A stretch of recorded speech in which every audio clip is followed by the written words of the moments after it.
friends, and welcome to this episode of the Manistee Local Podcast. On this episode, I talked to my good friend Karen Goodman. Who is Karen Goodman? Well, Karen is a super good human who sits on numerous boards and committees here in Manistee. She is on the Downtown Development Authority, the DDA, here in the city of Manistee. She is a county commissioner for District 6, and she is also the COO for Centra Wellness Network. What is Centra Wellness? Well, on the website, under the Services tab in Centra Wellness, the first sentence states, Centra Wellness Network provides wellness-oriented services and support for individuals with mental illness and or intellectual/developmental disabilities and for children with emotional disturbances. Now, this is a lot to unpack, and Karen did a remarkable job explaining what Centra Wellness provides to our community. And in her words, the web that she tries to put together to bring organizations and groups into the same room to help provide services for those individuals in need in our community. I learned a great deal from her. This is a topic that's kind of controlling a lot of headspace for me lately. And I really believe that I learned a lot from her, and I hope you do too. This will dovetail nicely with the podcast that comes after this, where I sat down with Cassandra and Sabrina from the Friendship Society here in Manistee. A great deal of information, but I'm hoping to collect all that data and find ways that I can help even more as I progress as a human and share space with you here in this community. So, without further ado, I hope you enjoy this podcast with my friend, Karen Goodman. This episode is brought to you by the Ramsdell Regional Center for the Arts. You can find them online at www.ramsdaletheater.org, or you can reach them by phone at 231-398-9770. So check the website for the ticketing information. That's www.ramsdaletheater.org. This episode is brought to you by the Outsider of Manistee. We're showcasing their family tavern, their beer garden, and their arcade. Their large outdoor patio. This place is really awesome. It's very focused on family, getting people outside, getting them to tour the city of Manistee, showcasing our social district with their newly added indoor bar, which is awesome. They have 6 drafts, over 100 canned beers and canned cocktails to choose from on the menu. This is a really awesome place for the family. You got to mess the kids, fill their pockets full of quarters, let them have at those pinball machines. Mom, Dad, enjoy a nice cold draft beer or a canned cocktail. Get yourself something to eat, feed the family, feed the kids, wake up that liver a little bit, and then go enjoy downtown Manistee. These guys are located at 457 River Street. You can find them on outsidermanistee.com. Call them at 231-299-1235. or order for pickup and delivery at orderoutsider.com. Check this place out. You won't regret it. Okay. Welcome to the show. Yes.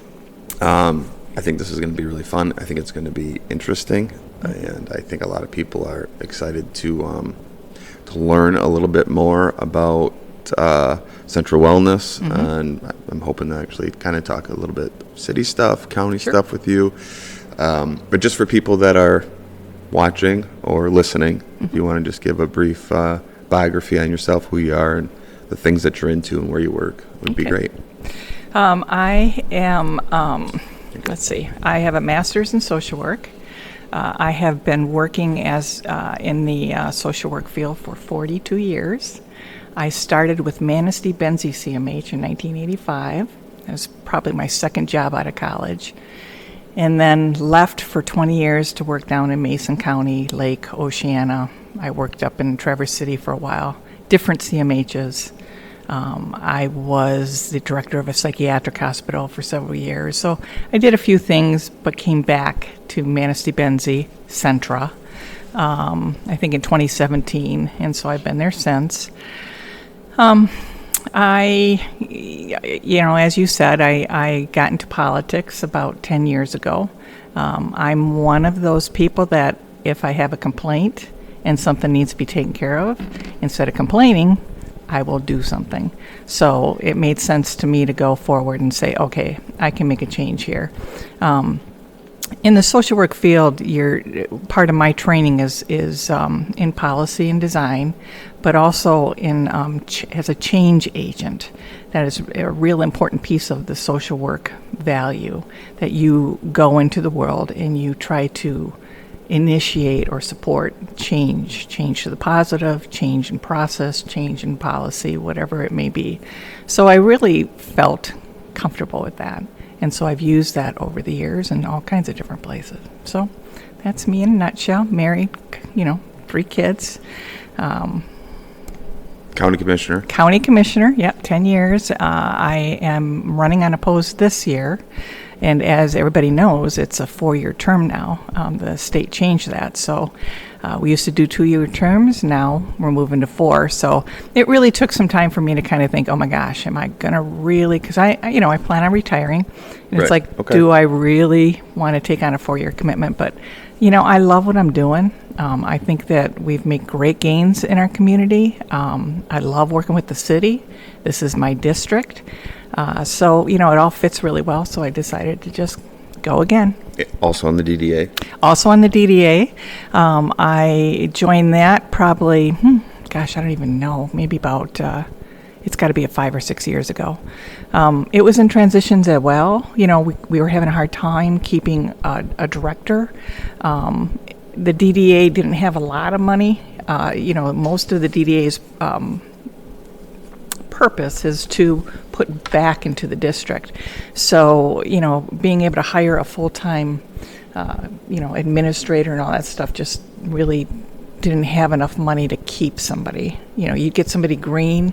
We were lucky when we got Tyler, who came out of school, I think, and stayed with us for a little while, but we learned so much with Tyler. So eventually we got to a point where we were able to make some changes within that, the board. I think boards are very, very important. Boards can help you or they can sink you. And so some dynamics changed in that board. We were able to do some new things, get a different mission and vision. And so, and of course the chamber was right there to be our partner. So we have a great working relationship with them, kind of managing the DDA oversight type of stuff for the board. I also joined the Housing Commission. That one I was voluntold by my boss. Our Centra was asked to participate on the board, and so Chip, my boss, said, hey, would you want to join that? And I was like, well, yeah, that sounds like a good one.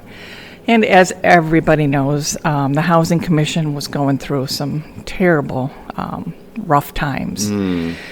When I got on, it was right at the start of COVID. It really, again, a board can make you or sink you.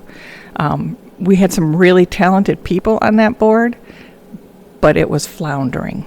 The direction was lost. Leadership, plays an important role in a board. They have to guide your board. That wasn't happening. Unfortunately, there was directives were being given to the board of what they can do and not do, which, raised red flags for me right away. Right, exactly.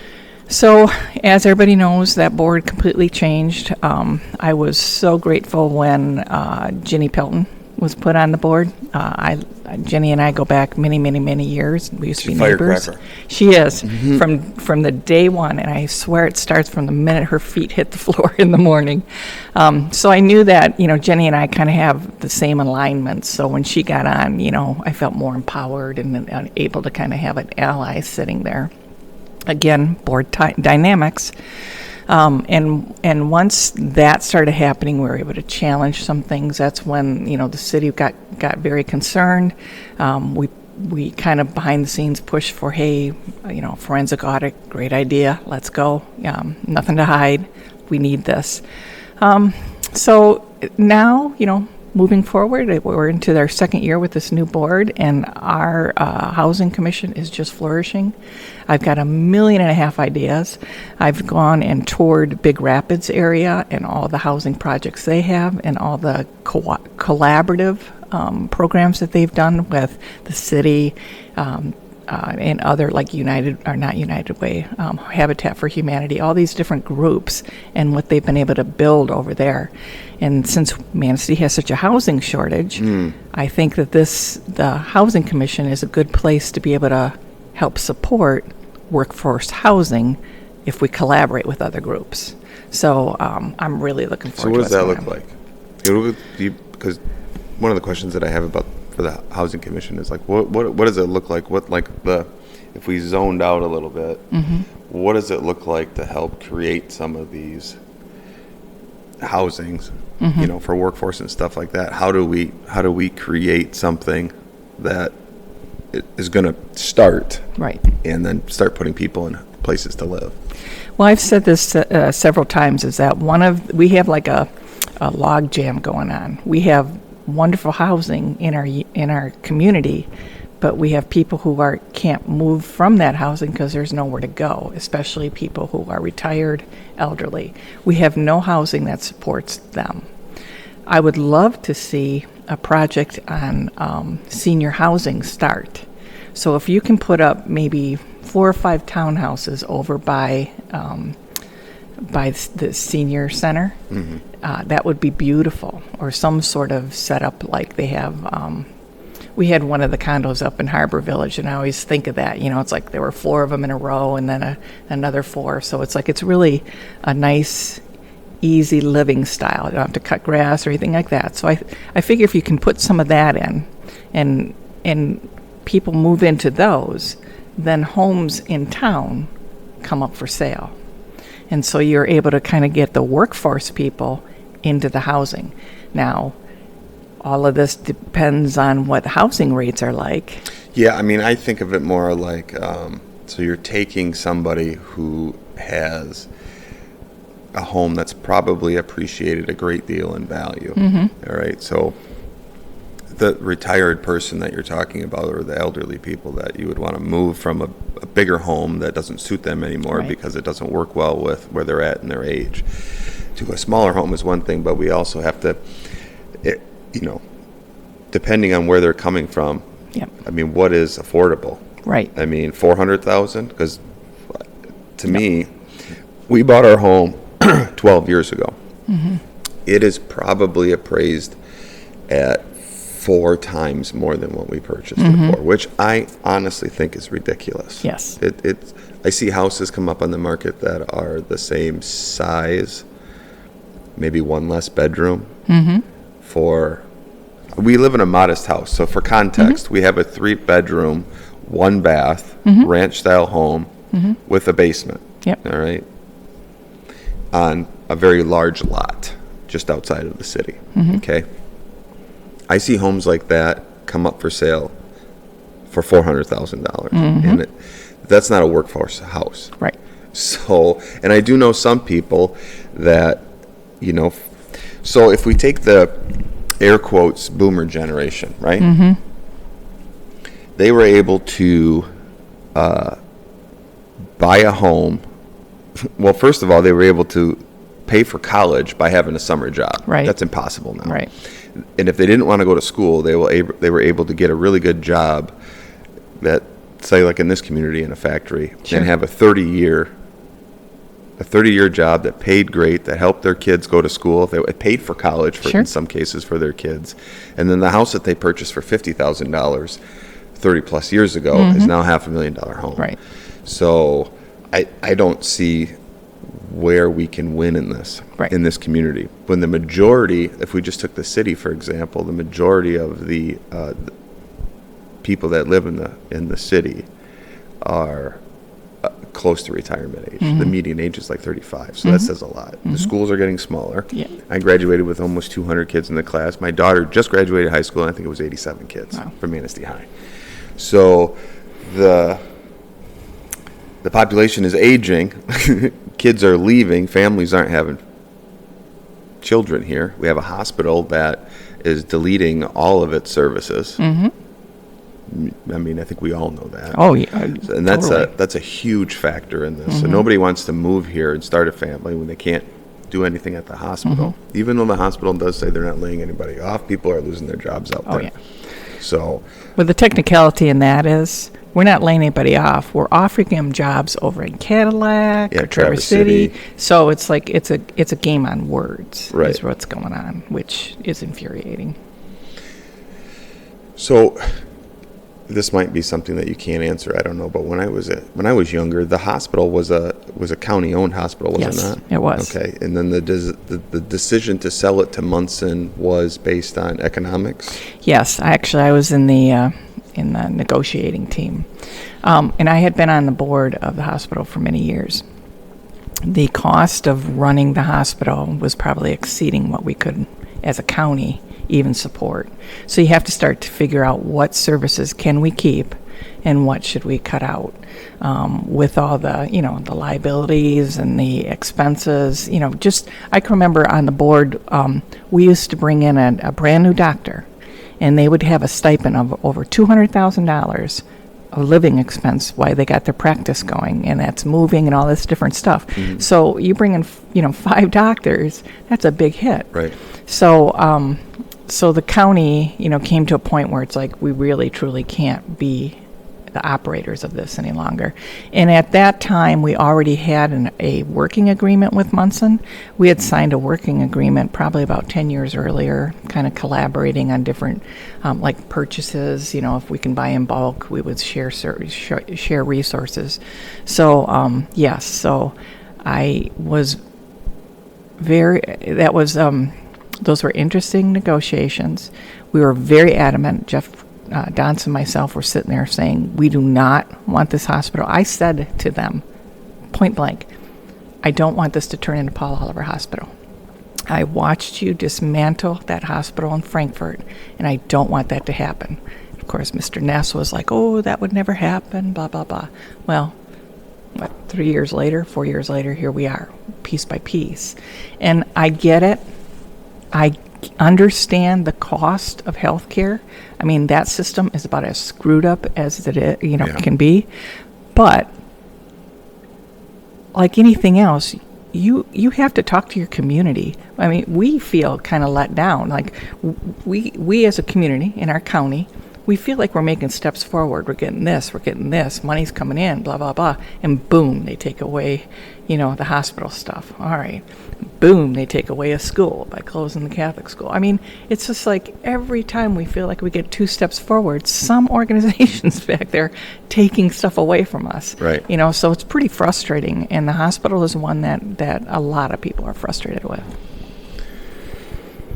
There's so much to talk about here today. So what does it look like in the rooms when you're having these conversations about the betterment of the community, your district here in the city, or the county as a whole, when we have good jobs here for people that can get into those good jobs at the factories, or say the prison, or the working for the tribe out at the casino? I mean, those are good places to land that have benefits and they have good wages. Mm-hmm. But when we're looking at, when we say things like workforce housing, what we're really saying is we need places for people to live that aren't working at these places, right. Which is, in this community, whether people like to hear it or not, this is a tourist community. Yes, it is. And it thrives in about 6 months out of the year, really 3 solid months out of the year. And all of those workers need some place to go. And living outside of town to come into town for a $10, $11, $14 an hour job, and at a higher level in some of these customer service positions, it's almost impossible. I don't know how we can sustain it when we have things that we're looking forward to, like the Gateway project, which I'd like to touch on if we can, and with the hotel that was built down at First Street, all great things, but who's going to work there if there's no place to stay? Right. In my fantasy, especially in the DDA, I would love us to build something in this area, walkable, because we know people don't want to drive anymore either. Right. And you are 100% right. If I have to go live in the county, now I'm paying for gas, and I'm already in the rears for, making a profit for that week because I'm spending too much trying to get back and forth and groceries and everything else. I'm just breaking even, gotta get another job. That's not what we want either. But it's got to be about 6 years ago, 5 years ago, in the DDA we talked about, and this was Tyler, something he brought up was like, we have a lot of upstairs. I know that the building down here has several apartments, if those could be renovated. I know Vanessa Buell came through years ago and was able to get some grants for people to update their upstairs of the downtown and stuff like that. And I think that if we could do that again, I think those would be perfect housing for people who are in the service industry. We have to have something where they can go to, it's walkable distance, and it's not going to, take their whole paycheck. So, yes, workforce housing is different than family housing, and I think people get totally confused by all of it. The other one is supported income housing, which actually persons in workforce housing who's in the service industry could be very eligible for income supported housing. So people just don't know where to go sometimes too. But overall, we just don't have enough of that type of housing in the city. That being said, I also feel as if we're also saturating, especially the north side, with apartment complexes and stuff. We have two, Century Terrace, Harborview, and then we have the other one that got built. And then they wanted to build one on Olson's. I was opposed to that because how the infrastructure, if you, like you said, if you kind of, step back and look at this, like that infrastructure for traffic and everything else would not hold.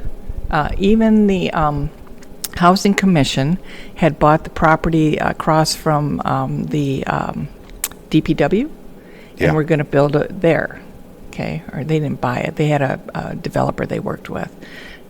When I got on the commission, totally opposed to that. It was the worst place you could put housing. Mm-hmm. There's space, but traffic jams, railroad cars, and who wants their kid running around the backyard with, tracks and stuff.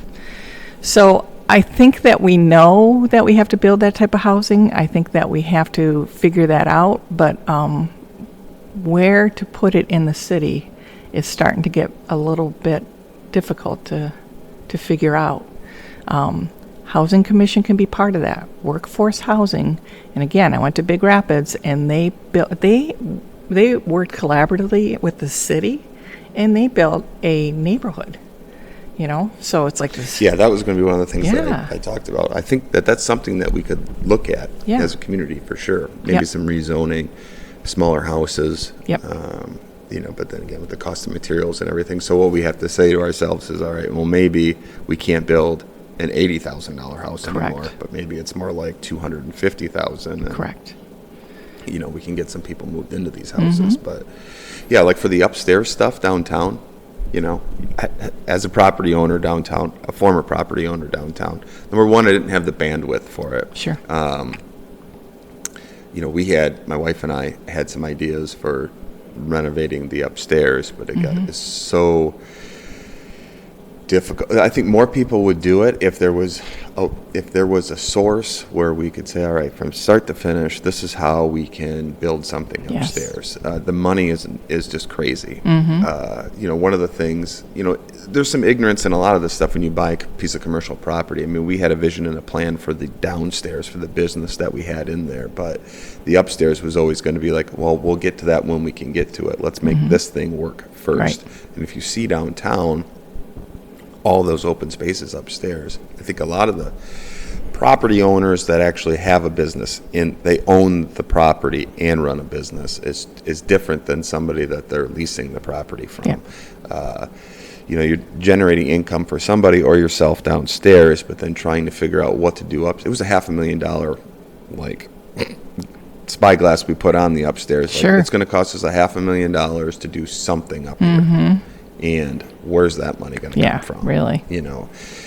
So, one of the property owners I talked to the other day is working on putting housing upstairs. Okay. And this investor did receive some grant funding to put on a new roof and start putting in some windows. But the caveat was you can't have anybody downstairs yet. You you can't have a business operating downstairs or anybody downstairs because the building's obsolete and you won't get the funding, which doesn't make any sense to me. Oh, yeah. So you have to wait to create income for yourself to do this build out. Yep. Because the grant money you won't receive if you actually have somebody in there. I think it's counterintuitive. Oh, it is. Stuff. I mean, this, it's like when you start looking for all these different funds and how you can do this stuff, it all looks good, but then you start digging into it and it's like, okay, just like this. There's always that little caveat of, oh, well, this doesn't work for me. And it's a shame because it doesn't encourage. I've pushed our Office of Rural Development, in the county. We're trying to really push.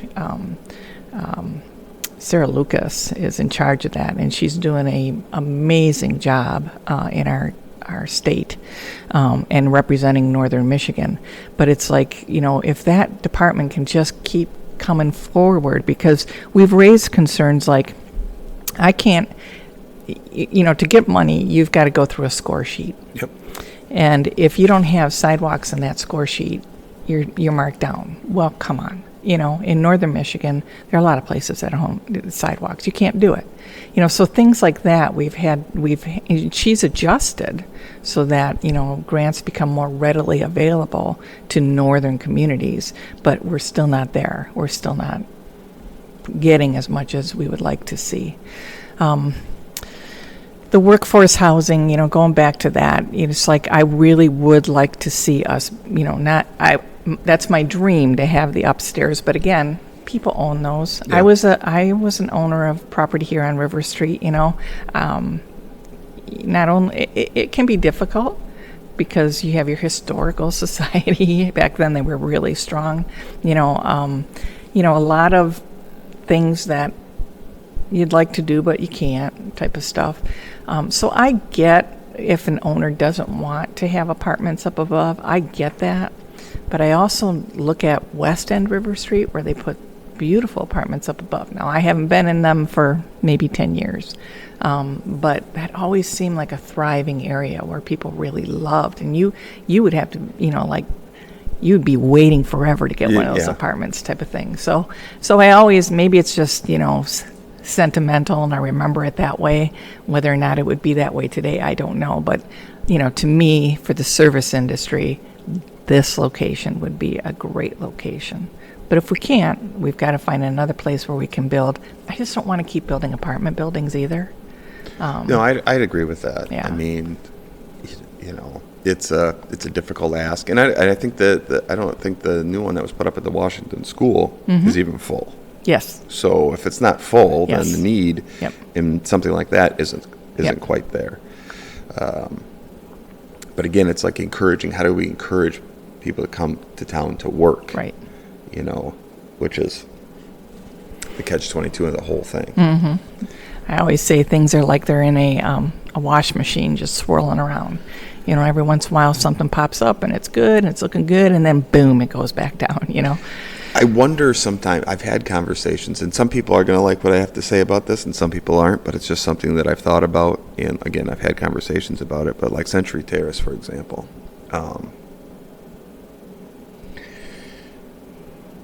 It's definitely an issue, and it's an issue for the people that live there as far as like how it's run. I can't really speak to how it's gotten better, but if there's an opportunity to work with a developer, okay, hear me out on this. If we could find a place, I don't know how many units are in those and how many people we have in there, but if we can find a place to build that size of a facility and move them into that facility and then make those a tax revenue haven for the city to start collecting some money and put in some really nice apartments in there right on the channel or condos or whatever. That's real estate that's being untapped, and we're not making any real money. The city's not making any real money off. Am I right? No. The thing about Century Terrace, I think, as we all know, went through dark times.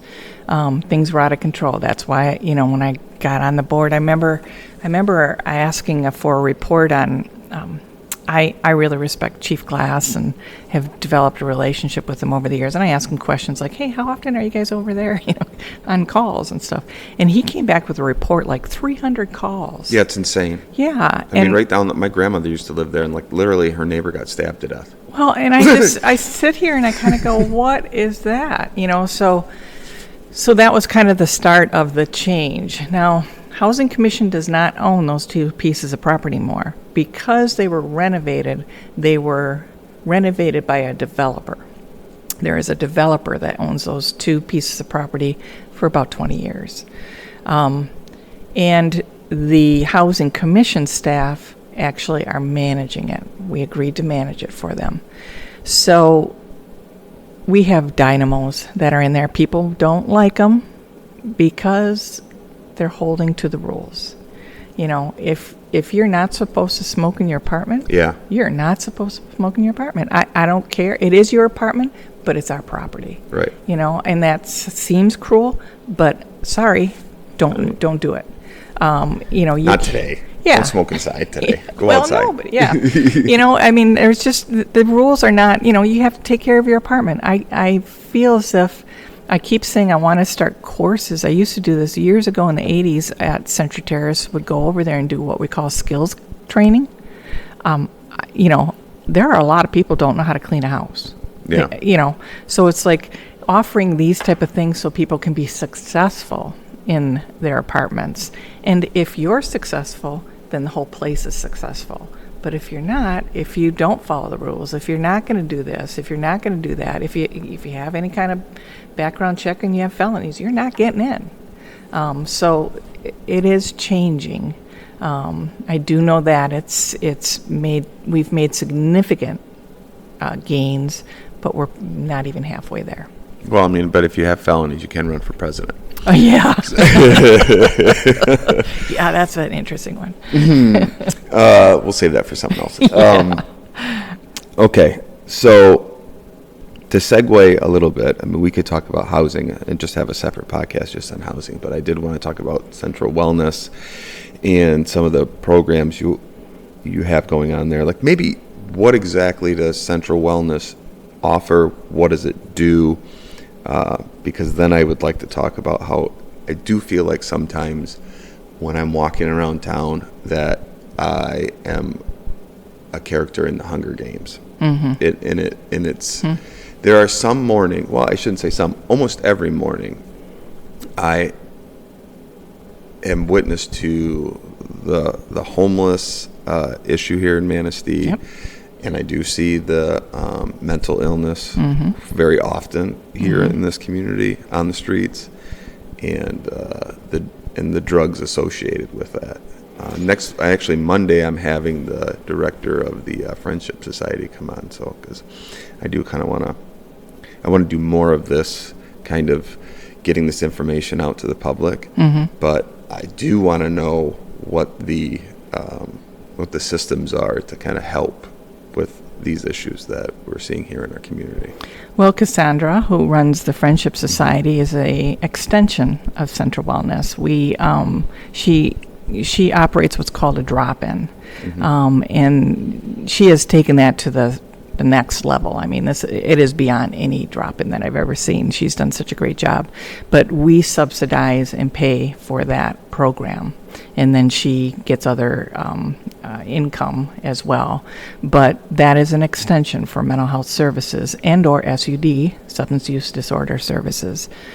Centra, a community mental health system, is provided or expected to provide services to the community. And we truly take that to heart. That is important. But our category is severe and persistently mentally ill.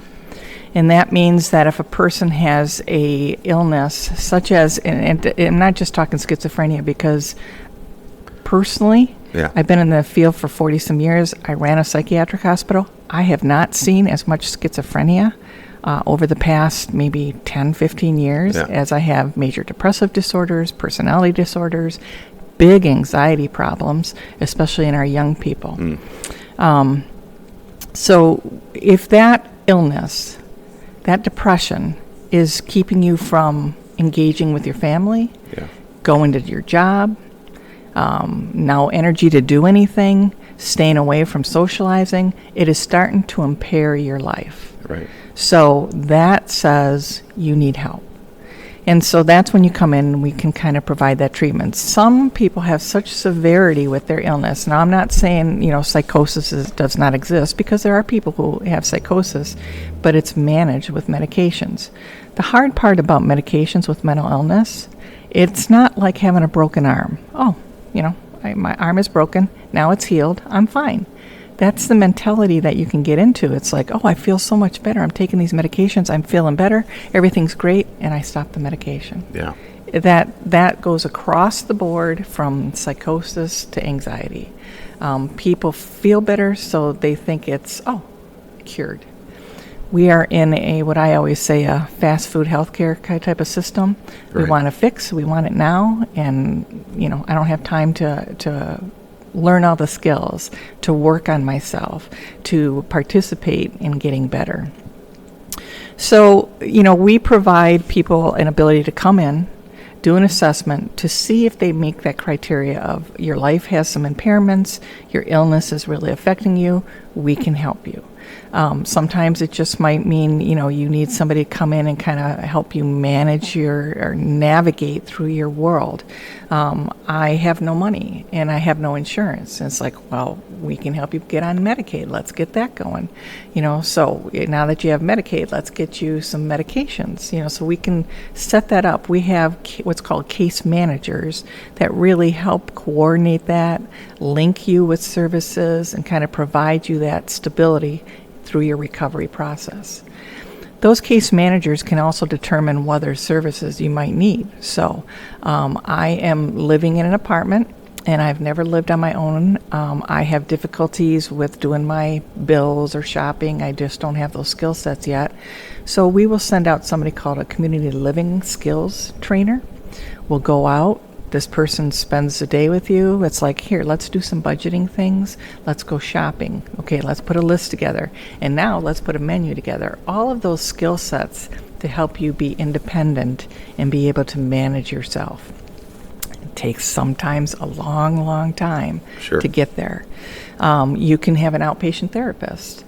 I've been feeling depressed. Well, okay, we started the medications. Maybe we should have a therapist on board so that you can kind of work through using techniques. There's evidence, what we call evidence-based practices, such as cognitive behavioral therapy, which is kind of a restructuring of thought processes. And so it helps the person to kind of figure out, okay, my depression is part of me, but it's not me. So they can work through that. We also have supported employment for people who have, want to get jobs and have difficulties.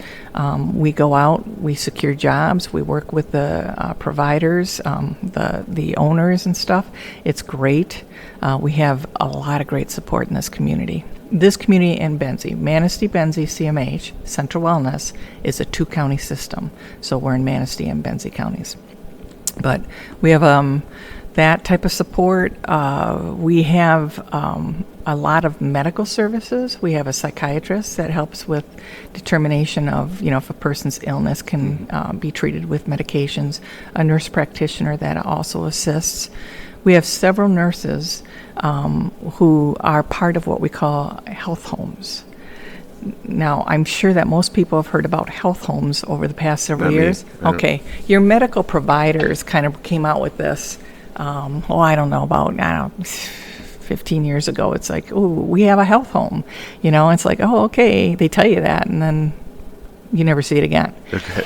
So mental health over the past few years, I was working on a grant called Integrated Care. And so it was about taking medical services, because people with mental health issues don't go to doctors. Right. They were using the emergency room for your primary care. huge costs. They don't fill the prescriptions. Probably about 75% of people who get a prescription do not fill their prescription. We're terrible about it. So, the introduction of a nurse to kind of coordinate that and keep an eye on that physical health piece was kind of a brainchild, and it grew in the state of Michigan, and it became health homes. So we have a behavioral health home. You may have behavioral health issues, but your medical issues are also part of you. Most people with physical health problems have behavioral health problems. Most people with behavioral health problems have physical health problems. A lot of the medications can cause a lot of difficulties, your liver, your heart, blood pressure, all that, diabetes, all that stuff. So that nurse kind of coordinates your care and keeps everything kind of rolling the same and helping you out and making sure that if you have specialties that you're going to visit people, like if I have a cardiologist I have to go see, that's not very easy for a person with a mental illness to kind of like navigate that system. So the nurse will help navigate that, make sure all the reports are back, and so that when the case manager or the psychiatrist looks at everything, they see a good picture of what's going on. We started an opiate health home at the height of the crisis here in town. Our substance use, drugs especially, is still out. Yeah, it's out of control. We, as an organization, a mental health agency, our agency, does not typically do substance use disorder stuff. A person who has maybe alcoholism can have depression as well. We call that co-occurring. But substance use disorders, I have an addiction, typically is not in our expertise. But our community needed it. So we stepped up and said we will run an opiate health home with medication-assisted treatment. We partnered with Catholic Human Services, which is the group that does provide substance use disorder in our community. We opened up 100 slots, and we were filled within a month. That's how. And what are we talking about, like methadone or? It's naltrexone and things like that. Liverol or something like that. There's another one, but these are medications. It's not methadone, but it's medications that can help you withdraw from their cravings of those opiates. And then again, we provide counseling, we provide support. We have peer recovery coaches who run groups so that people, nothing is better than a person who is battling any kind of illness, mental health or SUD, than a group, because you feel very isolated and you feel like you're alone. But when you go to a group setting, you sit there and go, oh my goodness, grandma over there did, and that guy's my age, or this, that's what I'm going to be in 30 years. I mean, it's really an ability for everybody to kind of say, we're on the same page. Yeah. We might be in different pages of the book, but we're all on the same page, and that's where you can draw some support. So we do that with our peer recovery coaches as well. So of course we have IDD, intellectual developmental disorders, persons with disabilities, learning disabilities. We support them, provide case management, sometimes therapy. We also assist them in housing. Some people need help in their house, so we will subcontract with another organization to go in and help them with cooking or cleaning or whatever needs to be done. And then our last program that we added probably about 4 years ago, I think now, is a behavioral, it's called ABA, it's for autism. So we have a clinic in Bear Lake. As you're going down the highway, you'll see the big Centra sign. Mm-hmm. It is a location where we can have children up to the age of 18 come in and get behavioral programming to help them be able to manage and navigate their world. That is a site, but it is not only site-based. We go to families' homes. So if you have a child, actually I just had an email from somebody who's like, I think my kid has autism. It's like, you need to go to your doctor. You need to get a screening. Once you get that screening, if he says it is, then you need to set up an appointment. We'll do the testing. And then if it is positive, then we will help you find a plan. I mean, some insurance companies, will allow you to kind of contract with this group. Sure. If you have Medicaid, of course, there's our group. And we provide what's called behavior techs who implement very detailed plans on helping kids to maneuver their environment. The first year we did this, I tell this story because it moves me every time. It was up at the Briny is where we started. And we had a large space, and they were working very hard. There was this cutest, maybe 5-year-old boy, just a cute doll with this thick, curly blonde hair, And he was pretty tough. He had a lot of meltdowns, so a lot of behavioral outbursts and stuff like that. And so, I kind of stopped in and I would check on the program and watch as they'd work with them. I mean, to be a behavior tech takes so much patience. So because they're doing repetitive, ongoing behavioral training. And it was about a month later, I remember walking in, and that little one came up and gave me a big hug. And, just kind of grabbed my waist, and it's like everybody just kind of froze. Like, oh my God, we can't believe he's doing that, type of thing. But that shows you how much that can change their lives. Yeah. So I think I got everything. The most important ones we need to protect and help are the kids. Yes, definitely.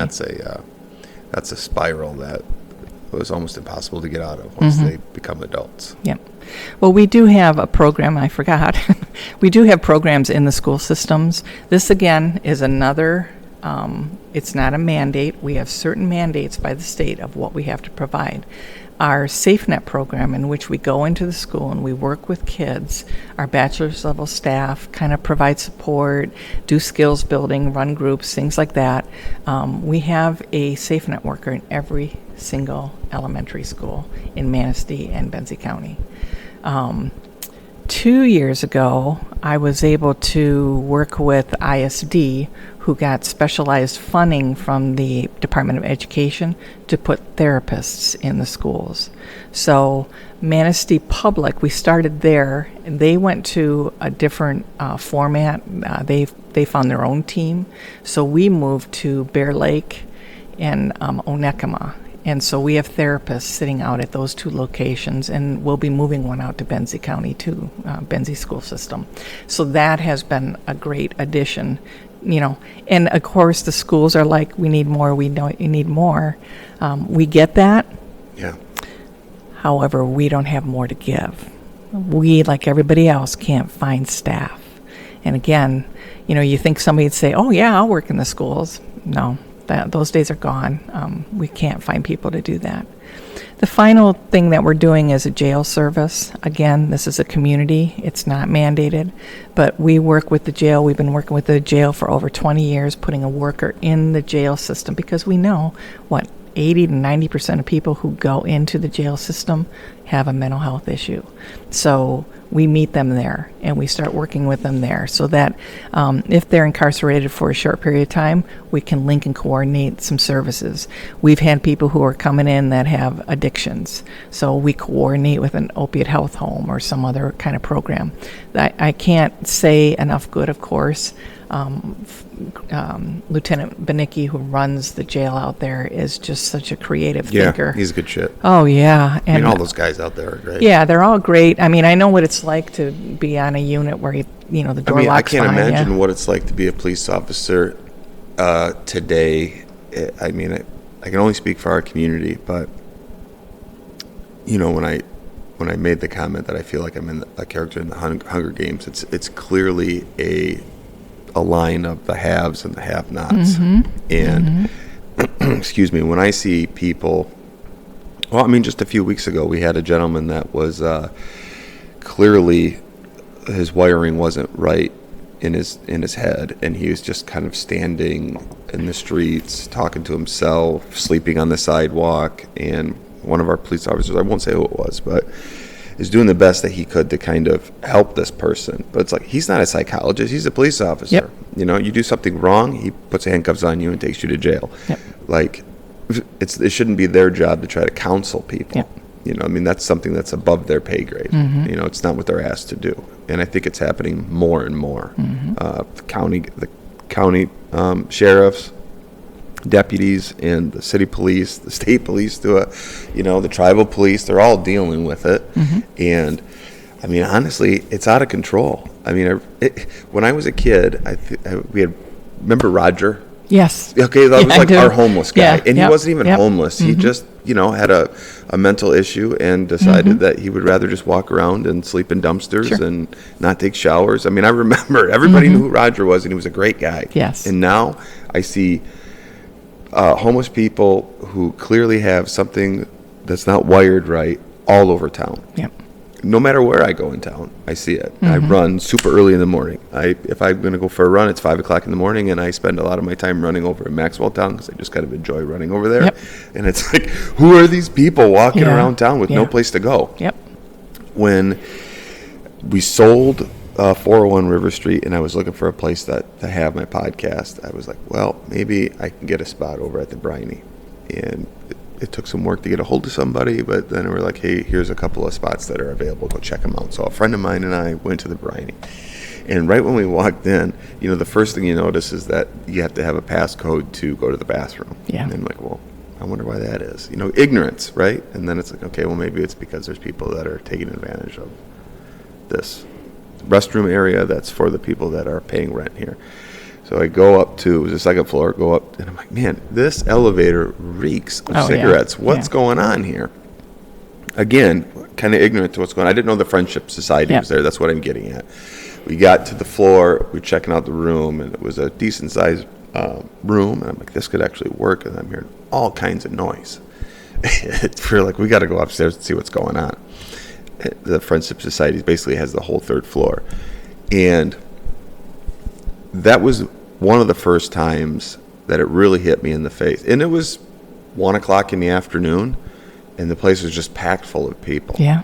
And I'm like, okay, so like, what is going on here? Yeah. And then I read in the paper a few weeks ago, I can't remember which organization it was. It was like, hey, we need tents and sleeping bags. Yes. Right? More and more people are. Yep. So one of the questions, like I was talking to Betsy this morning, it's like, all right, I want to know what your opinion is on where this population of people is coming from, because I don't know any of them. And I've lived in this community my entire life, aside from a few years where I was in the service. I don't know all 6,300 people that live in the city of Manistee, but I recognize everybody. And I definitely recognize the people that I don't know. Like, where are you coming from? Yeah. And why has Manistee become the place that you're looking for help in? Yeah. I don't know. I don't know who these people are either. I know that I'm seeing the same people you do. And don't get me wrong, I want to help. No, that's the thing. Yeah. Like, I'm not trying to not be sensitive about this. So I'm constantly thinking to myself, or having conversations with my wife or my friends that are, just as connected as you are in the community. Like, what can we do? Like, when I saw this gentleman sleeping on the side, I have a couple of stories I'll touch on quick. This guy sleeping on the sidewalk. Walking around him was the most, this sounds so privileged, but it was the most like uncomfortable thing. Like, there's nothing that I can do aside from, this is the amount of cash I have in my wallet, if that's going to help. And I think we both know that that's not what's going to help. Right. And so right over here, there's no restroom in my studio. So I use the public restroom over here in the morning. And the city does a great job of keeping it clean. So in the morning, I went in there to use the facility. Later on in the afternoon, had a podcast. It was after lunch. I went in there to use the restroom again and could not walk in because there was a shopping cart in there full of essentially garbage. And this person he was snoring on the ground. And this isn't wintertime. I mean, it was just a few weeks ago. And so I called Josh and I said, hey, I don't mean to bother you with this, but maybe send somebody down. But again, I'm asking, city police officers to come down and, I mean, the person's not breaking any laws, but I can't have my 8-year-old daughter with me and she says, Dad, I got to use the restroom. And so then I'm like looking to see if anybody's in there before I take her in, and there's a person snoring on the ground. Yes. Who I don't know. Right. They spent some time in there. I went to the outpost, had a cup of coffee. Again, a privileged thing, and I'm just sitting there waiting to see what happens. And then the police officers leave 15, 20 minutes later, and I go back to walk down there, and now he's just kind of holding court on the picnic table out there. And then he was there for a few days after that, sleeping in the middle of the day on the picnic table. That's just one example. Have you seen the gentleman walking around in the burlap sack? Yes. Okay, like wild. Like, and that he's not from here. So like, how can we help these people that are coming here? We don't know what to do with them. Or how to help them. I'm rambling right now because it's such a like confusing thing that, number one, there's a reason why they're coming here, and so if they're going to keep coming, we really have to figure out ways to help them. Yes. And I don't think, the short term, here's a tent, here's a sleeping bag, but where are you going to put your tent up that's not going to piss somebody off? Yep. Right? Yep. Because there's if I woke up in the morning and somebody was sleeping in my backyard, I'd be a little upset about it. Yeah. I think that you're right. This is such an overwhelming and frustrating issue. I've seen it. That's part of what I do. Right.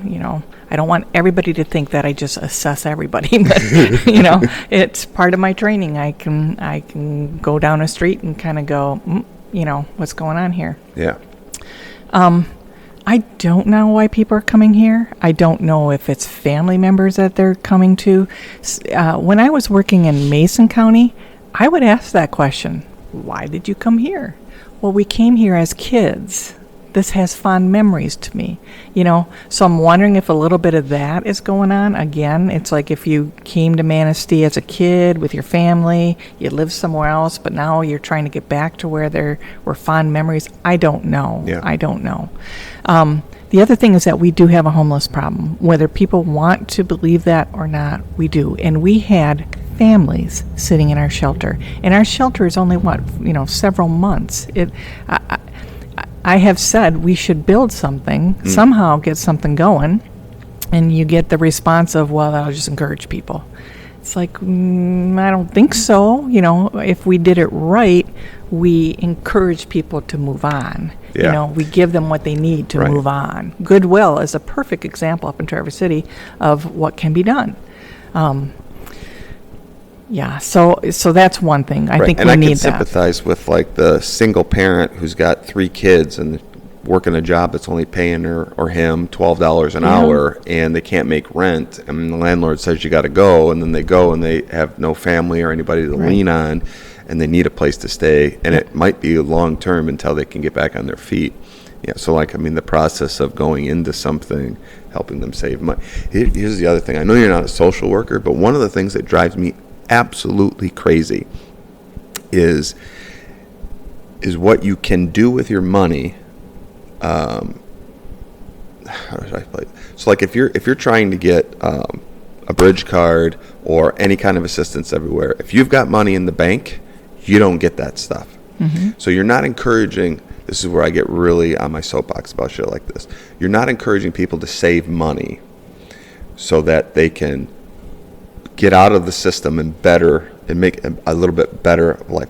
So I guess what I'm getting at is if you're saving money to try to do something and you put that money in the bank, and then your social worker's like, well, hey, you can't have this. You made too much. This thing because you made too much money. That is absolutely ridiculous to me. It's counterintuitive. It's keeping people in the system. Yes. And then they're flatlined. They can only go this far.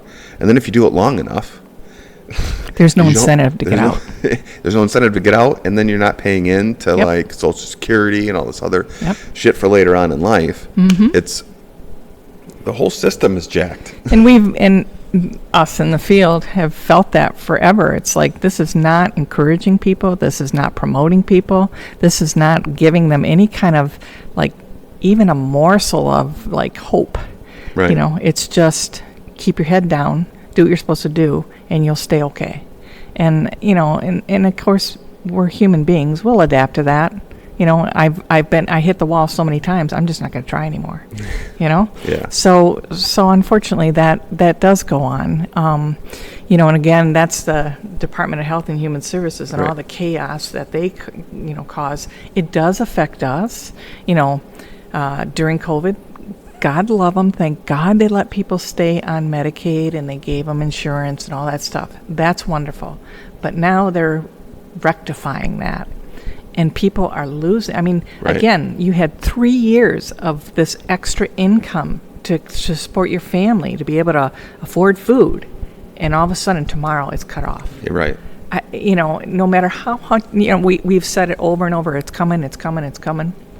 No matter how many times you say it, you just can't prepare for it. You know, it's like, well, maybe I'll be one of those that doesn't get, you know, cut off. You know, you always kind of don't really look at the reality of it. It's just human nature. So we as a mental health agency are also feeling that, because that means a lot of people are cut out of our services.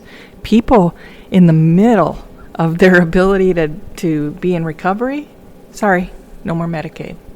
You know, so we scramble trying to get that reinstated or trying to, you know, appeal it or do whatever we can. But it has impacted our abilities so much. I mean, we are very open about the fact that our mental health system has been doing fairly well. Our management team is great at keeping us floating. But next year, it'll be tough. You know, and when it's tough, that means some services, extra things that we provide our communities may not be available. So you start to have to narrow your door frame, unfortunately. So those are the kind of things that, you know, little decisions down here in Lansing, as we all know, has huge ripple effects. Right. And here's one of them, you know, COVID and people being on Medicaid and now being cut off. Now our local DHHS is doing a really good job trying to get through that process. I mean, there's some places where it's an absolute nightmare. Yeah. But, you know, this team here has been doing really good to try to get people set up and kind of notified and going through the process with them and or working through their appeals.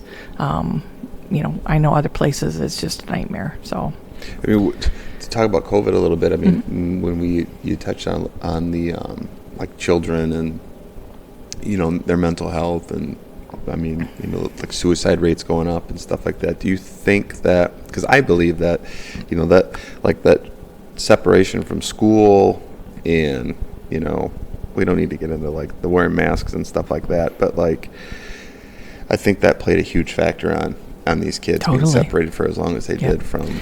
There were two things that were happening, unfortunately. One is that our domestic violence rates and our abuse of children, shot up tenfold.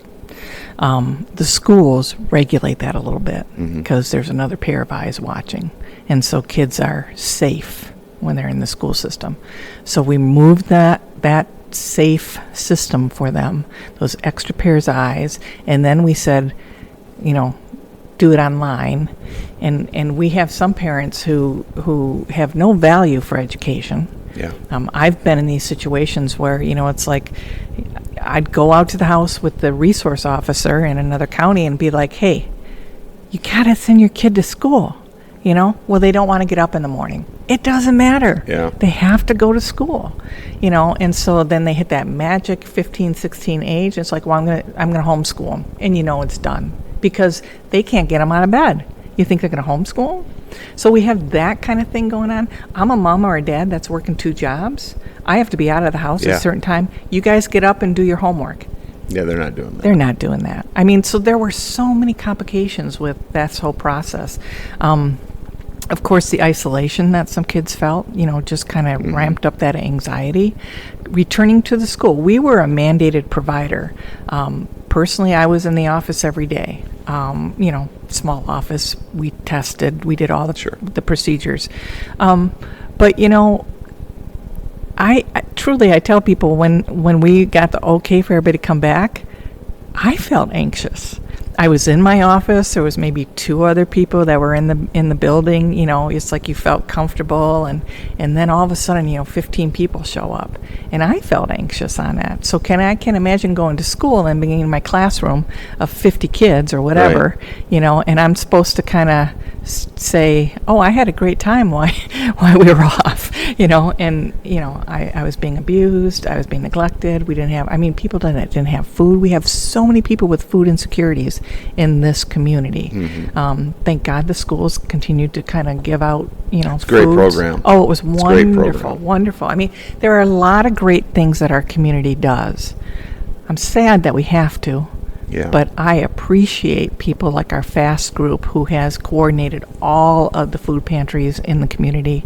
These people work volunteers and make sure that people are getting their food, but it's sad to think, my gosh. I mean, do you remember, I don't know if you walked, when I was going to work, I'd see the lineup down River Street of people getting food. Yeah. One morning I was like, what is happening here? Yeah. I didn't even know it. Yep. And there were so many people lined up to get food. Yep. I mean, yeah.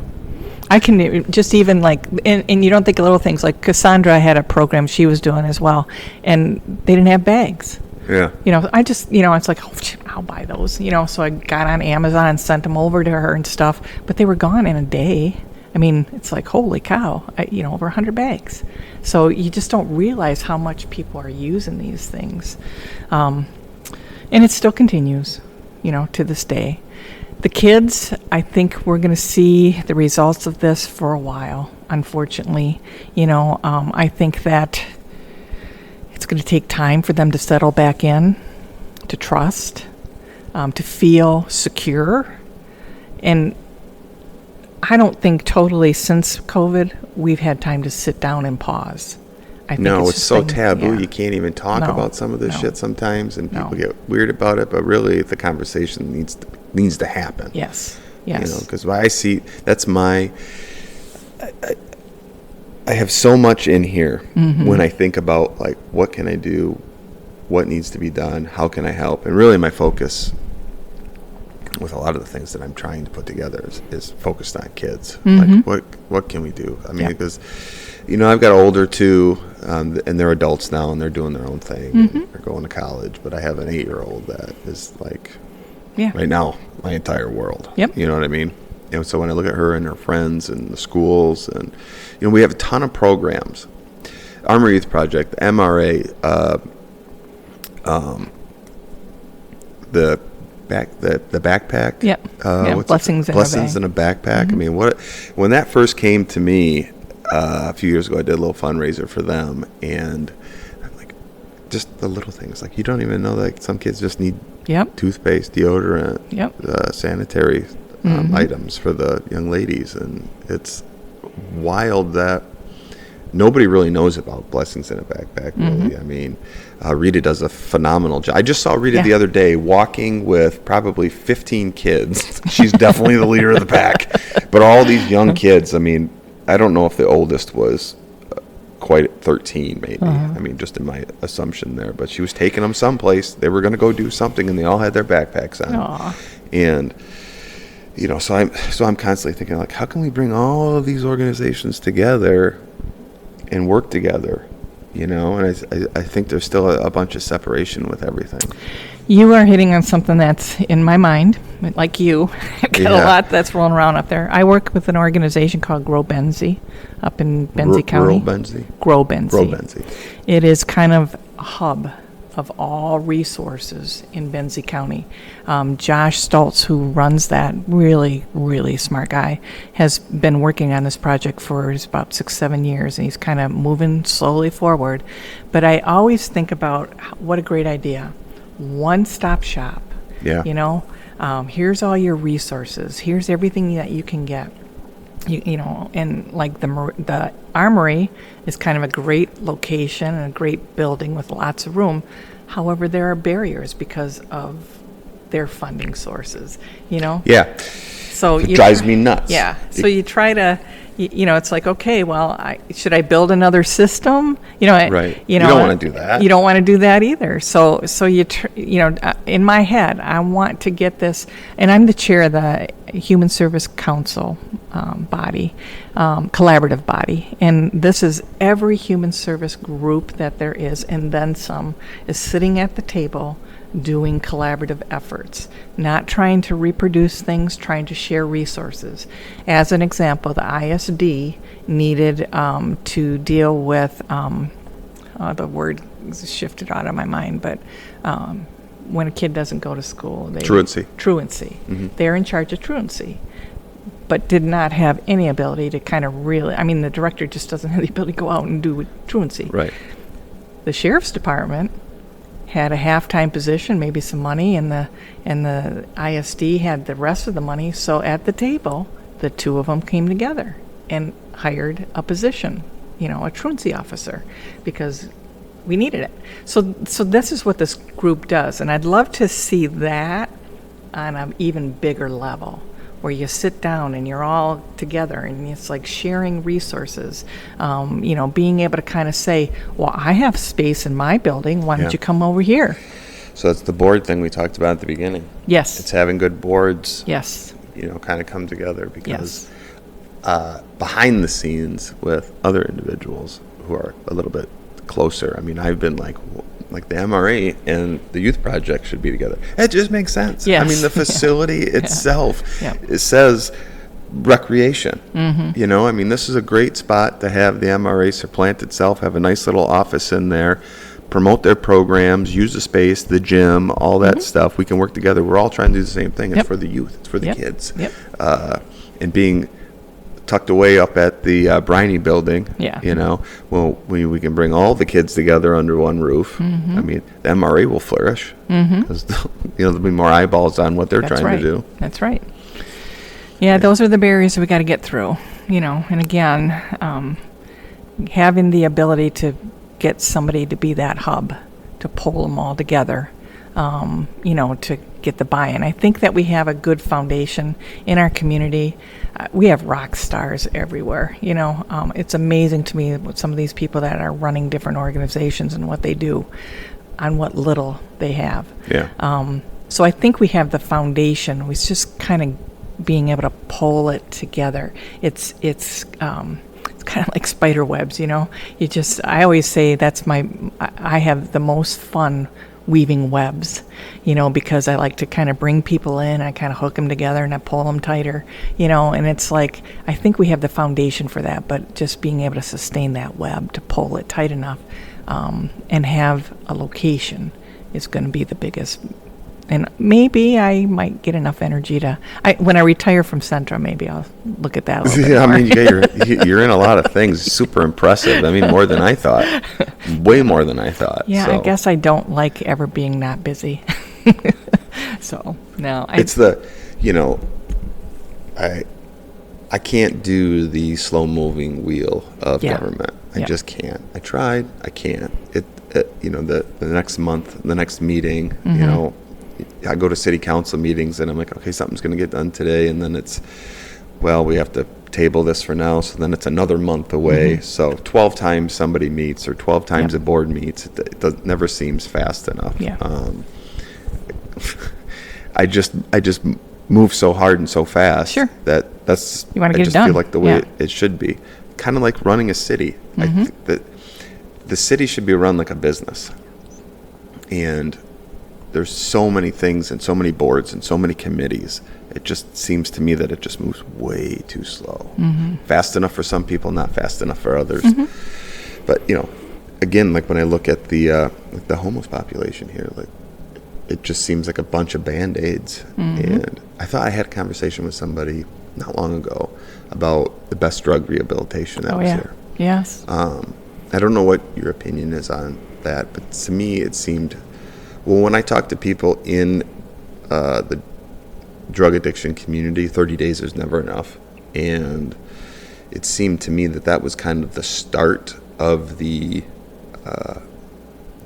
homeless and drug problem in Manistee, was that rehabilitation center. And I'll say it because I talked to a few people that were connected to it, and then once you went through your 30 days, you had an option to get on the bus and go back home, or you could just stay here, not get on the bus. Mm-hmm. And a lot of them just stayed here. So then there was some opportunity throughout the 30-day process that you could leave the facility and kind of go into town, and then you meet people, and then you talk to people. And usually what happens is if you're a seeker of drugs, you'll find that, and then you build a relationship, and then you don't want to leave. Mm-hmm. And then it stays. Of course, then we have a prison, we have a casino, and all these things. If you look on the darker side of those things, Sure. is probably, to me, where a lot of it comes from. Mm-hmm. I'm not, Best Rehab was kind of a private organization. Right. Yeah, and the other thing to that, too, is I got a really good friend of mine who has said this on the podcast, that there is a model for drug rehabilitation centers that it's just a money thing. It's like, you build these things and you want to turn beds just like you want to turn them in a hotel, and they're income generators. Yeah, Are. The larger the corporation, probably the better. They can take a hit for an empty bed. Ran a psych hospital for years, so I know how much an empty bed costs. And same with us. You do not have a low census. I always had to have at least a census of 10 people out of 12 in order to afford my 2 psychiatrists, my dozens of nurses, and everybody else. And again, especially psych hospitals, they aren't a big profit. They are, as everybody knows, and the police officers will tell you, there's not enough of them. No. We need that type of treatment, but it's not readily available. The state has done some pretty weird things over the years, and closing every single facility and not recognizing the needs for them, especially for kids, was a disaster. The rehab centers, they are complex. Some of them have 28, 30-day programs. You can stay longer. The really good ones have step-down programs in which you will move to a residential facility. The big thing about rehab is that you go away, you really just get cleaned out. Yeah. You start to kind of get your thought processes back, and you have to kind of deal with the fact that this addiction is controlling your brain. So you have to kind of be able to work on that, and then you come home. And you're exposed to everything the same. Yeah. My life's still crappy, my friends still are jerks, and I don't belong anywhere else, so here I am. Good programs have step downs in which you have like a residential 90-day, 1 year, in which you can move and continue to provide that support. It's kind of like cancer treatment. I have my cancer treatment, I might feel better, but I still need to go through the whole process. Yeah. I can't just stop it. Guyna's House, which is a woman's residential for SUD, for addictions, is here in Manistee County. She's done a great job opening that up. There was a couple other times where a men's center was encouraged to be opened up. I know that they had gathered some money for it and everything. They're just, people don't want this type of stuff, even because of the perceptions. Well, you're going to have a bunch of drug addicts hanging out. Well, Yeah. That's not this program. If they're doing drugs, they're not there. They're kicked out immediately. So it's really hard to get people to understand how debilitating an addiction can be. Nobody, and it's the same with mental illness, I always tell people, nobody wakes up every morning and says, well, I think I'll screw up my life, I'll make everybody mad at me, Yeah. I'll destroy everything I have and drink. Nobody wakes up that way. Nobody wakes up saying, what can I do to destroy my life? Maybe a little less than 1% might wake up and say, Sure. I'm going to screw everything up today. But, so the mindset of being able to get through these addictions is just so hard.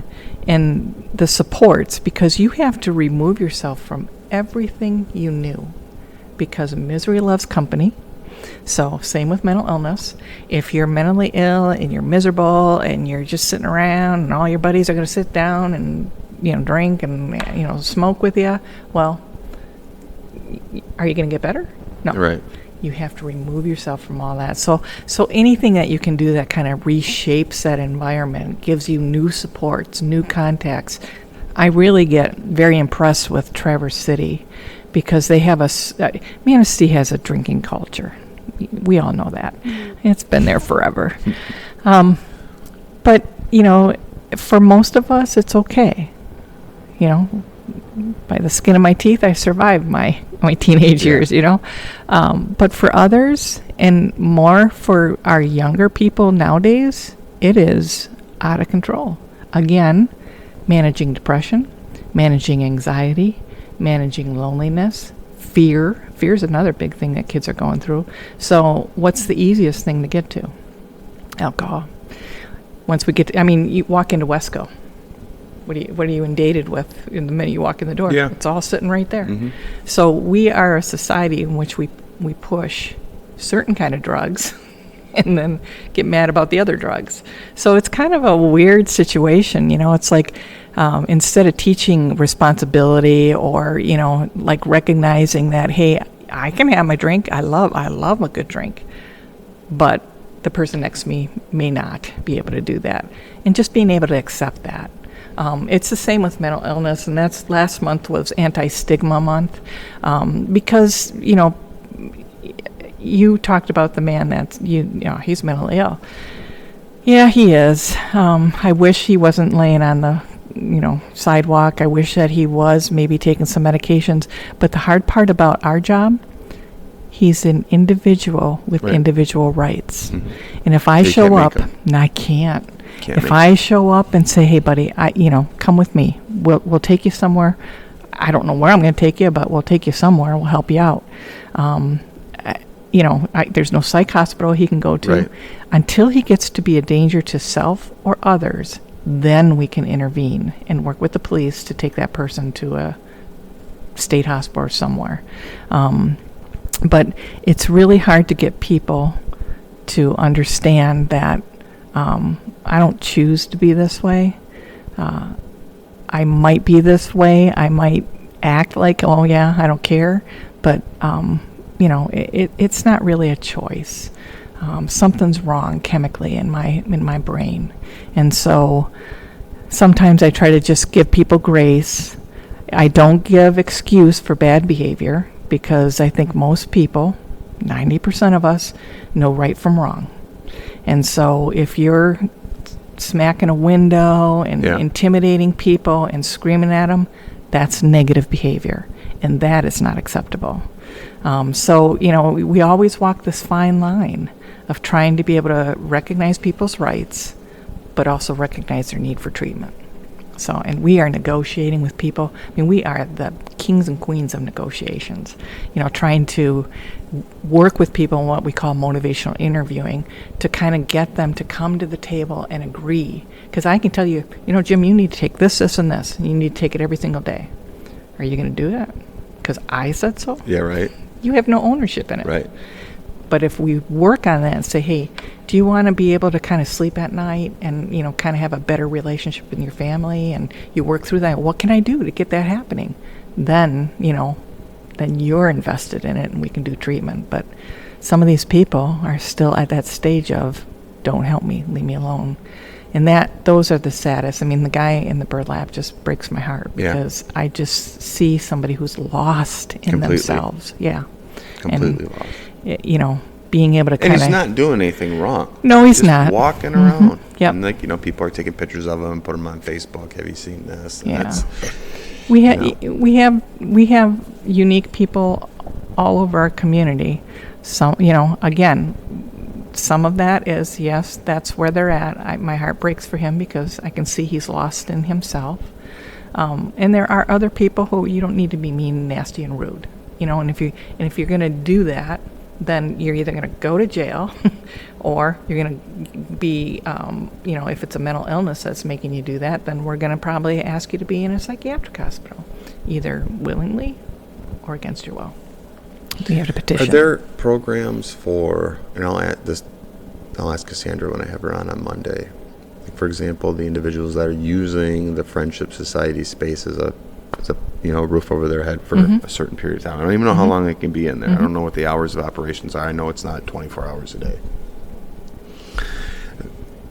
Are those, if I was in there, is somebody coming to me and saying, okay, like, what is your real situation? And are you just, do you clearly need do you need a job, or are you just not working like during the hours that you're in here? And if you don't have a job, how can we help you get a job, get back on your feet, start getting into some of these social service programs that can help lift you up, although don't put any money in the bank, but and then try to find you some housing down the road, even if that is like, hey, we can get you into this position or help you get a job somewhere, and it might be just outside of the county, it might be in another community altogether, because this place happens to be hiring, we can help you get a job there and move forward.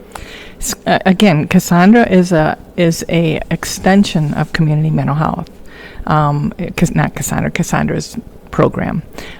She has a couple staff there that are well trained in peer supports, and they do offer that support to people. What we find is that people that go there, again, coming to mental health, lots of stigma. People don't want to do it, unfortunately. We at Manistee Mi changed our names so that people would say, oh, a wellness center, just to kind of try to divert that stigma of a mental health agency. So Cassandra can work with people, kind of help them through their processes. There's a ton of groups that they run up there that support people to kind of in their own recovery. They definitely do peer recovery coaches for people to, kind of work through their addictions. The other thing is that we're there. Cassandra can call us up and say, hey, there's somebody here that I think needs more services. Anybody can call us and make a referral for anybody. If you feel somebody is really in dire need of assistance and stuff, we will reach out and kind of say, hey, we got a call, do you need some help? We're here for you, kind of thing. So Cassandra can call. We have a constant dialogue all the time. Some people will come back to us and get some case management. Our case managers will go over there, sit down with them. Our peer support or our supported work employment people will go over there. So it's really kind of a symbiotic relationship, in which we are there for her and she's there for us. Now, some people in our recovery system may have done as great as they can do, and they want a break. I mean, who doesn't want a break from treatment? So they go over to Cassandra's friendship program, and so they feel as if, okay, I still have a community in which I'm not the oddball out. So, again, it goes back and forth, but yeah, she has all that stuff and more. Her and her staff I can't say enough good about what she does. She's taken that program, and all the time that I've known her, it's gone 8 years now, she has tripled that program and has moved it to a 5-star program. A lot of people benefit from it. People you'd be surprised. Yeah, I don't know if I'd be surprised, but I know that there's a need for a lot of this stuff, and it's evident. Even the senior center, and this is another thing in my head that I have, and that's trying to think. But I'm going to cut you off. The senior center, like my son, Trent, he doesn't watch this stuff, so he's not going to be upset that I say this, but more younger volunteers would be, I'm really proud of my son. Like he since he went to college, he hasn't been back, but he would spend hours there playing chess with people.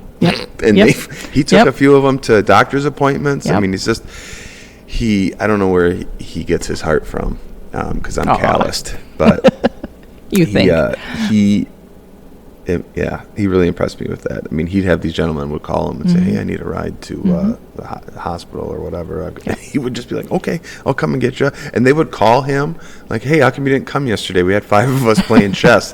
And then them guys got him he developed a chess club at West Shore before he left to go to Ferris. I mean, but yeah, it was really something that kind of, he grew as a human because of that volunteering. And I never once have told my kids that they need to volunteer for anything. Yep. He just took it upon himself to do that. I don't even know how he got started in it, but yeah, things like that. You know, a younger group of volunteers hanging out with Yep. our aging population Yep. goes a long ways. It would help them too. You know, Yeah. again, we have an increase. I mean, the suicide rates in older adults, you know, that's one of America's quietest secrets. And sometimes it's not reportable. But, you know, there's a lot of, you got to think about the transitions and the losses and all the things that come with aging. I mean, even for myself, you know, getting to retirement age, I'm thinking, oh my gosh, you know, it wasn't so hard to get out of bed before, you know, or I used to be able to be in the yard for, 8 hours. Now it's like 2 hours, I need a nap, or, you know, so everything changes in your life. Yeah. And so even adjusting to that, you know, can be difficult. So I think that, I know that Sarah over there would like to have some, you know, social work programs over there to kind of help out too. And I would love to see an intergenerational childcare. Oh, that'd be nice. Yeah, I know we've had conversations about it. I know that she's passionate about it. I don't know the feasibilities. You know, I kind of, again, I'm dropping my web, you know, and, but I just think that would be awesome, you know, to have that, little kids and our seniors being able to interact together. And not everybody has to do it. There are people who just don't want to be around little kids. That's okay. Yeah. But there are others that are great. Yeah, And like you said, mentors. You know, Mentors, it's like, exactly. so, you know, your son may be picking up some business tips from, Yeah. you know, Uncle Johnny over here, who's had a business for 40 years on River Street. I mean, we don't know. You know, I mean, that type of knowledge base that's sitting over with our seniors is amazing. And again, our seniors are great volunteers. We are so lucky in this community that our seniors step up as much as they do. What a great idea for like a daycare situation. Yeah. I mean, because definitely that's another thing that we could go down a rabbit hole on is the lack of daycare in Yeah. this community. Yep. You know, I just found out the other day that I think Betsy had told me, you know, because they do the food program and stuff at MAPS at the high school here throughout the summer. But you also, there's a summer program where you can drop your kids off Yep. and they can Yep. be there throughout the day up until like school hours, like Yep. 3:30 or whatever. I don't know if a lot of people know that either. But yeah, so you make it a determination in your family of, should I send my kid to daycare if there's a spot available and pay. You know, we're blessed because we have family in town, and like our youngest daughter, for example, early, I think maybe we spent just a couple of years here and there where it was like 2 days a week, and the rest of the time she was out at the farm, Yep. out at Keys Farm. Yeah. And yeah, so when I think of like grandparents, I can't tell you enough how much gratitude I have for Yep. the fact that, you know, They're like there. Mike and Cindy can take care of Yes. our little one and her other cousins, you know, Jesse's kids. Yes. I mean, it's a, you know, and Russ and them. I mean, so there's a whole thing where like we have more opportunity because of that. Yeah. Right. So when when you say something like the senior center, like how wonderful would that be for these kids to have that kind of interaction with somebody who probably would really care for them. Yes. You know, because, you know, as I get older, I'm always kind of like gushing over kids. Like, Yeah, man, yeah. I love kind of leading and helping, and I can see myself being a really cool grandpa. I might not have been the best dad, but I can see myself being a really cool grandpa someday. I like Russ and Chris and my Yeah. brother. And, you know, it's like we kind of talk, and my mom used to say this too. It's like, it's great to be the grandparent because you can Yeah. do whatever you want, and then you pack them up and they go home, you Yeah. know? So Yeah. it's like you can spoil them, you can do all that fun stuff. It's just the fun times, because as parents, we can't do all the fun stuff, you know? Right. We have to kind of enforce some of the rules. Yeah, enforce But the as rules, do the hard work. grandparents, it's fun. Yeah. Yeah. I had a thought in regards to, you know, about 2, maybe 3 months ago. I'm also part of the Human Service Council. I'm the president up in Benzie County, because some of my stuff does fall in Benzie County too. But we had the tri-share and the dual share program, a presentation by the United Way out of Traverse City, and that is the TRICARE that I've been kind of like, I'd love to get our agency to get involved in this. Is like the agency pays a piece, the government will pay a piece, and you pay a piece of childcare.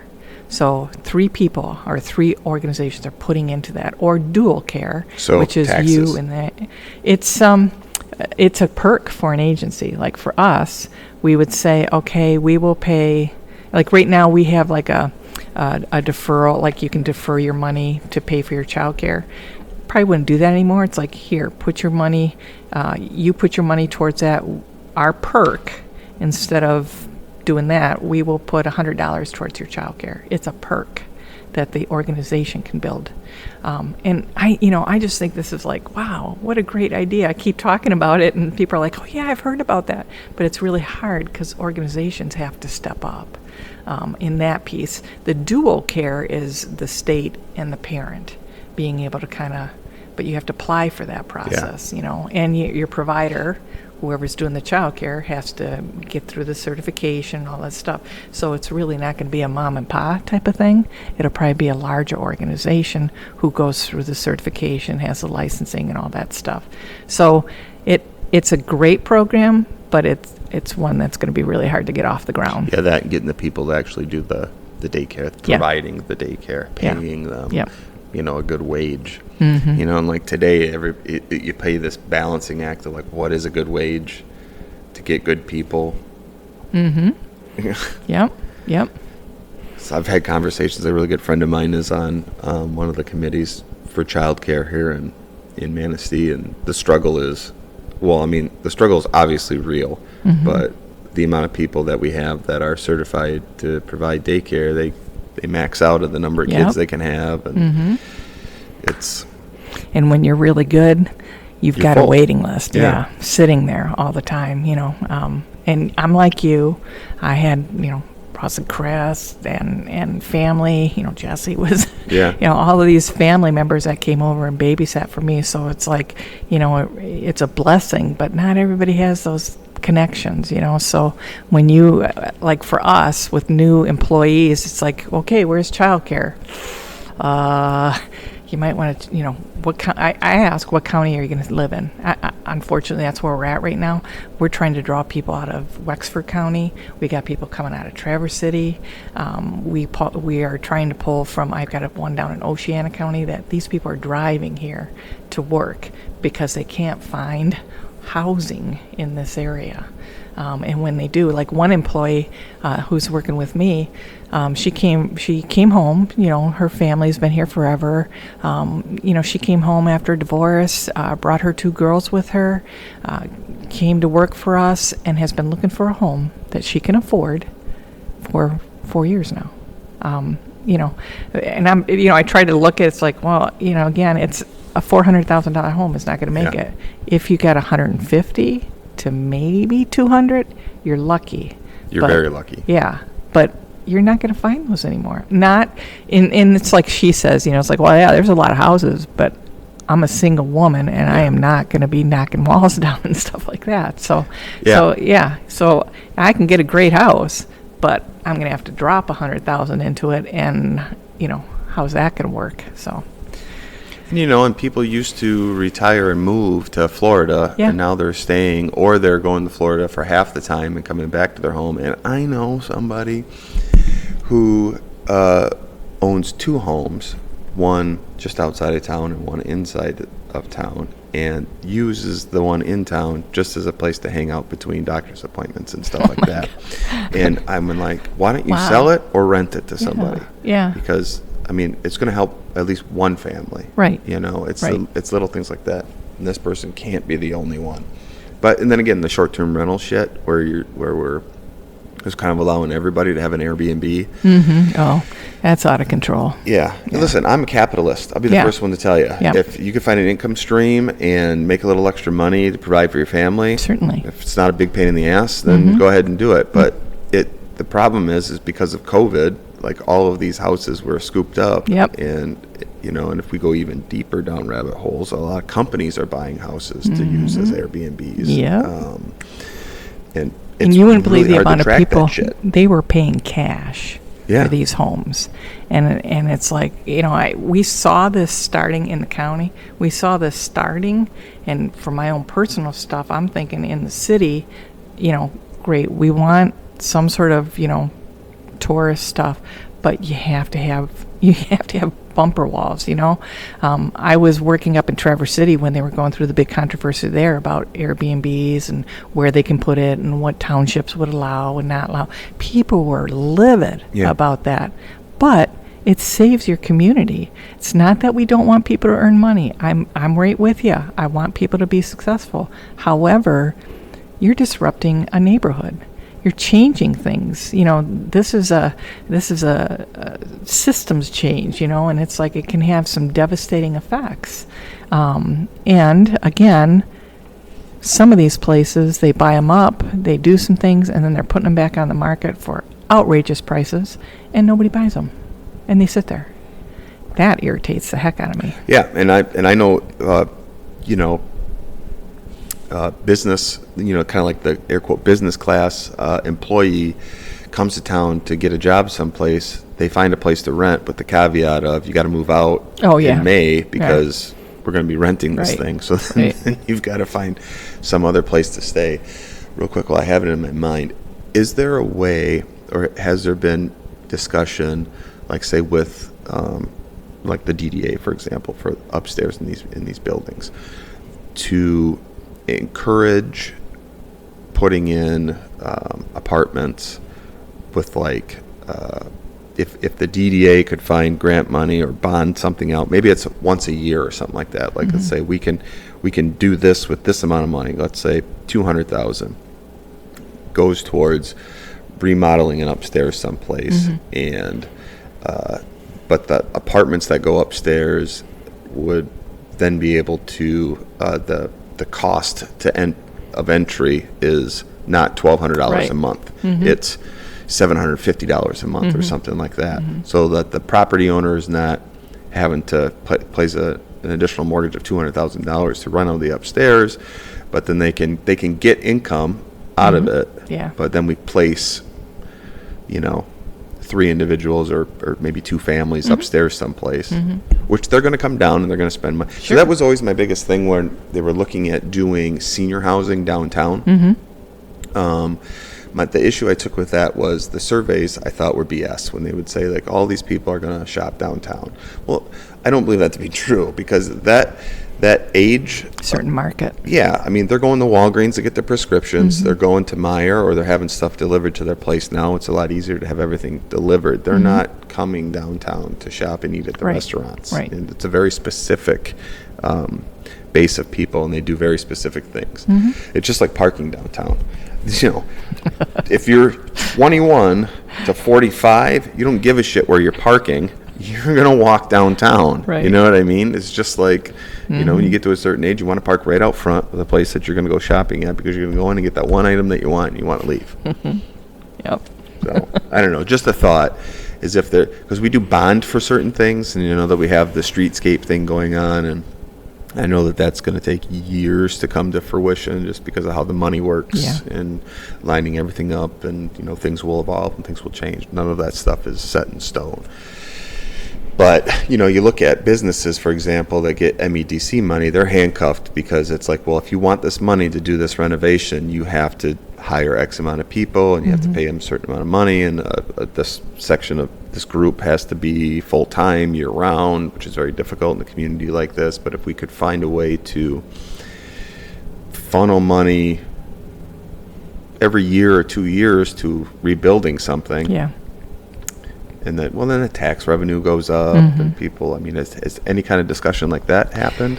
Not really. That's kind of like on the hopes and wish list. Yeah. How to fund that is really a difficult conversation. DDA doesn't really have a lot of money. Right.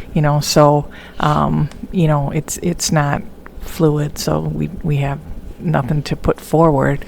But, it's like, and again, my head, it's not going to help the downtown unless we go to a building that has been boarded up and may not be, what the owner wants anymore, and they want to turn over to the land bank, or the land bank buy it, and then the housing commission come alongside it and say, we could put townhouses here.